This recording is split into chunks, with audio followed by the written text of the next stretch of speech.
Les aléas de la vie peuvent parfois nous paraître injustes. Toi, tu as su surmonter cet obstacle que tu as eu à traverser.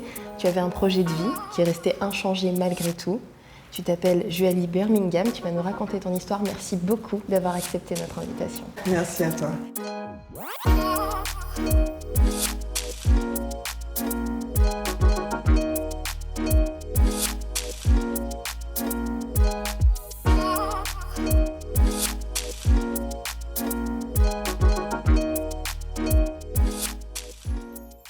Alors la première chose que je vais te montrer, c'est une petite photo.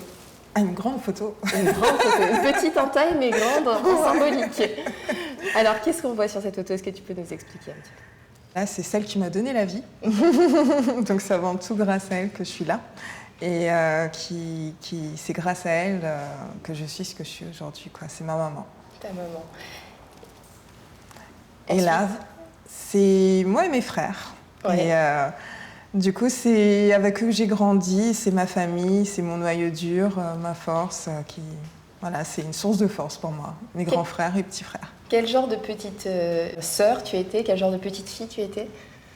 J'étais leur frère. Et puis, il y a cette photo. Oui, donc ça, c'était dans un projet artistique sur lequel je collaborais. Et ouais, c'était à mon adolescence où je me prêtais au jeu. T'avais quel âge sur cette photo?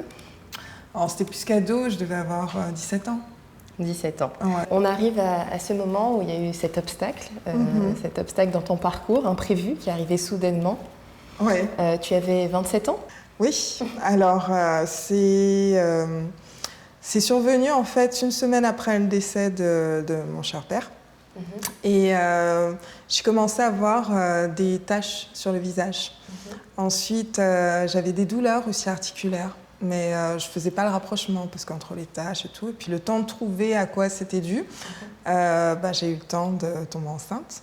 Donc du coup, j'ai mené ma grossesse et puis le diagnostic est tombé après la grossesse. Donc j'ai développé une maladie très rare. Sur tout le territoire français, on en recense entre 8 et 9 000 personnes. Donc il s'agit de la sclérodermie. La sclérodermie systémique, voilà, parce qu'il y a deux formes. Il y a la diffuse qui est plus contrôlée, puis il y a la systémique avec une atteinte de tout le système.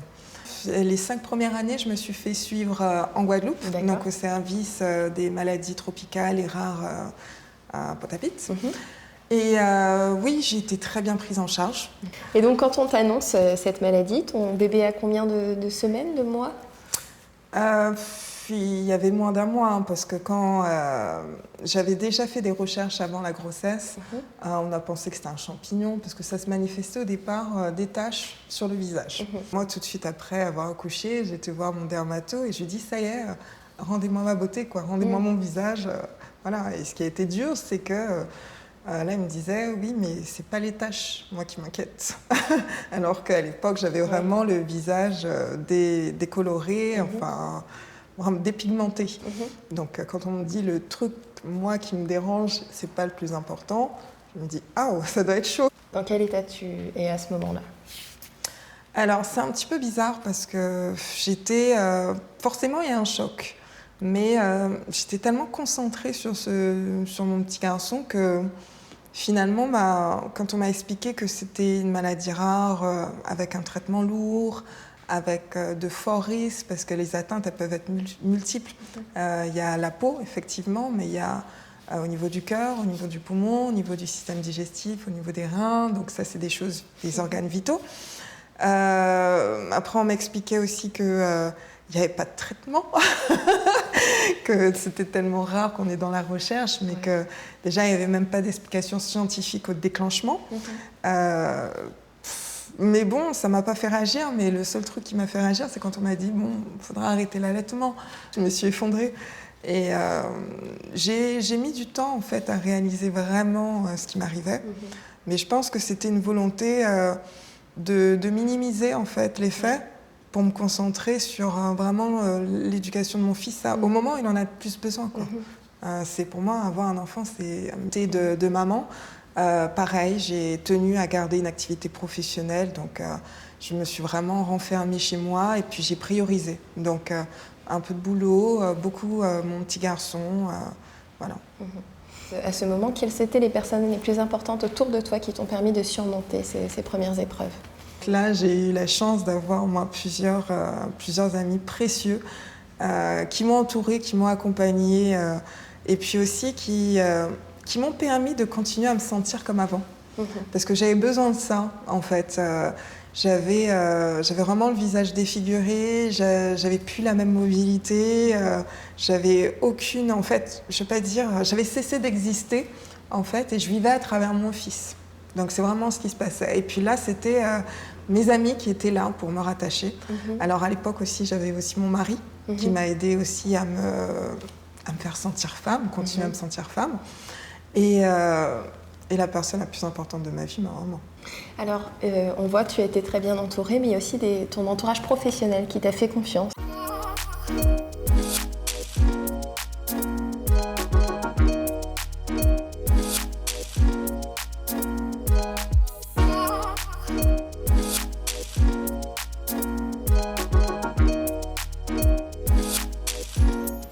On a vu sur ces images des personnes de ton entourage professionnel. Raconte-moi un petit peu ce qui s'est passé. Alors oui, c'est vrai que, comme je disais, j'avais maintenu une activité professionnelle pour vivre. Et par contre, j'étais vraiment renfermée chez moi. Je ne voulais pas me montrer. J'utilisais l'ordinateur, le téléphone, et personne ne voyait ce qui se tramait derrière. Et puis, j'ai eu l'opportunité, en fait, grâce à un ami, d'intégrer en fait une agence et que j'ai saisie dans le but de me resociabiliser. Et j'avais beaucoup de crainte à ce moment-là parce qu'on est dans un métier, la communication, bien sûr. voilà, c'est l'apparence, la représentation est très importante. Et en plus, l'agence avait quand même des clients assez prestigieux.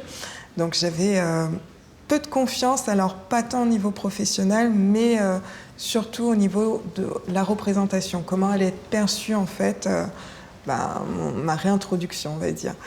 Et à ma grande surprise, j'ai été très très très bien accueillie. Ouais. Et donc on parlait de ton fils tout à l'heure à la naissance, il a grandi depuis, c'est un petit garçon. Quel regard il porte lui sur sa maman? Est-ce qu'il a tout de suite compris ce qui se passait? Comment il se comporte face à ça? Je pense que l'expérience qu'on traverse aujourd'hui lui donne une vraie humilité. Et ça, j'en suis assez fière. C'est-à-dire que lui a grandi avec sa maman qui a les doigts comme ça, qui a des taches là. Et pour lui, c'est normal, c'est sa maman qui est comme ça. Donc il le prend comme la diversité en fait chez les hommes.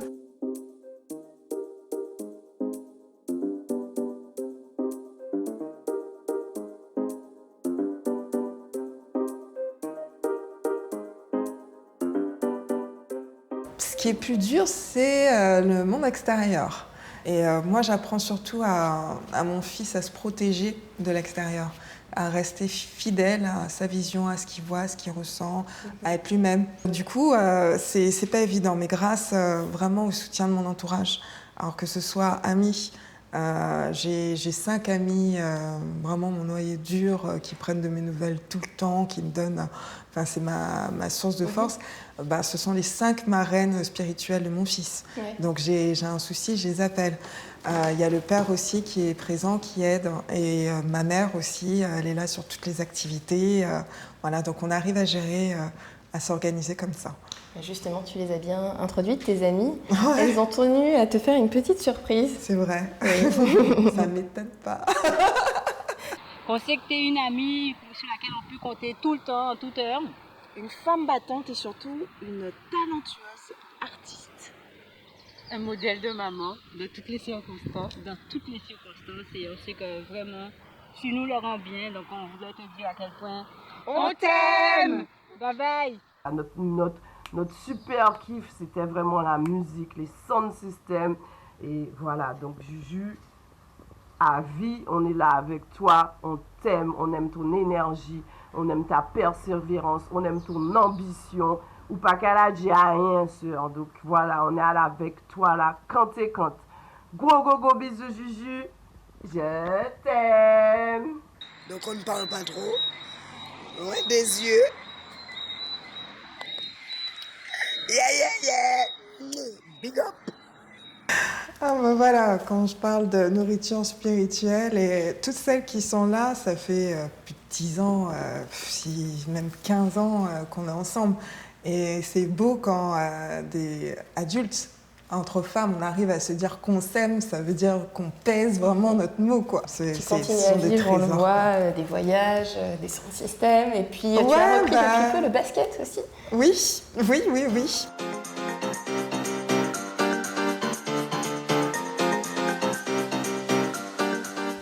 Alors on vient de te voir jouer au basket, c'est très récent, tu viens tout juste de reprendre. Quelle sensation ça te procure? C'est incroyable.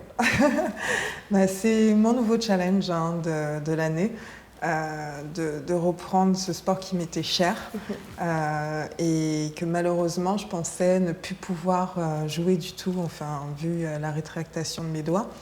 Et là, en fait, le premier entraînement, j'ai essayé, je me suis dit pourquoi pas, peut-être que je vais pouvoir jouer différemment, autrement, ou bien avoir un rôle plus défensif. Enfin, je sais pas, je me lance, j'essaye. Ouais. Et j'ai retrouvé vraiment des réflexes, des sensations. Donc, ça m'a parce fait que tu jouais à haut niveau quand même à l'époque. Oui, enfin au niveau, oui. Un bon niveau. Je me débrouillais. Et oui, et puis donc du coup, j'ai vraiment retrouvé très vite des sensations, ça m'a fait énormément de bien. Et d'ailleurs, aujourd'hui, je suis suivie au centre de référence de recherche sur la sclérodermie à Paris. Donc je suis amenée à faire un peu la navette parce que, oui, moi j'aime participer à la recherche, mais aussi c'est la possibilité de bénéficier vraiment de tous les experts de ma maladie. Et d'ailleurs, ils m'encouragent. Vraiment, j'ai eu leur appui.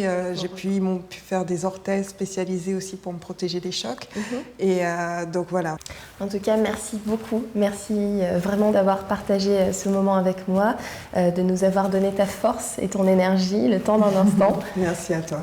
Et puis, de toute façon, on va suivre ton actualité, puisque sur tous les grands événements de Guadeloupe, tu mets ta petite touche en termes de communication. Alors, à très bientôt. À bientôt. L'adversité sert aussi à solliciter des ressources insoupçonnées. C'est ce que tu as su faire avec brio. Merci pour ce partage. Merci pour cette force que tu nous as procurée aujourd'hui.